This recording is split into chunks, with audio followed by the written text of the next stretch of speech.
Merci, monsieur le député. Pour le groupe Lyot, Martine Froger. Le micro. Attends.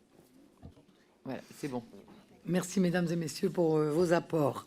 Le secteur de l'animation et de l'éducation populaire est en grande souffrance. Plusieurs raisons expliquent cette fragilité. D'abord, de grandes difficultés à atteindre chaque année l'équilibre budgétaire pour les structures qui agissent pour l'éducation populaire.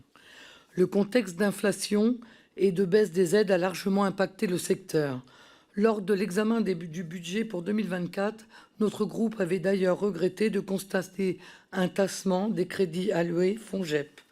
Le FONGEP est pourtant un atout supplémentaire pour aider à revaloriser les salaires des animateurs qui ne bénéficient pas de rémunération attractive.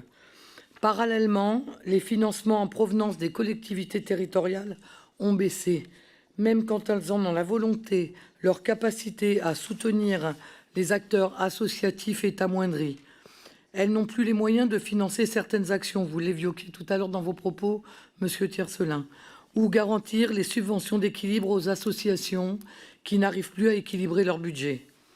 Ensuite, ces associations connaissent de sérieuses difficultés pour recruter. De fait, les derniers chiffres que nous avons pu consulter indiquent que sur les 350 000 postes que compte le domaine de l'animation, 30 000 étaient non pourvus avant l'été.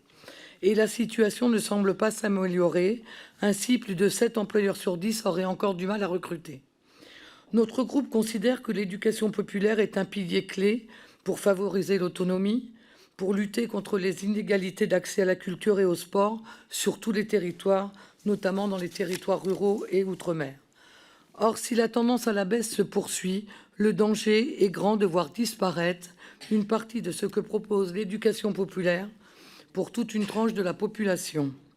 Face à ces constats, ne pensez-vous pas qu'il existe un risque important de revenir à une forme de privatisation ou marchandisation des missions de l'éducation populaire qui exclurait de fait des personnes qui en bénéficient aujourd'hui? Enfin, malgré les difficultés que nous venons d'évoquer, quelles perspectives voyez-vous pour l'éducation populaire et comment envisagez-vous une possible sortie de crise? Merci, madame la députée.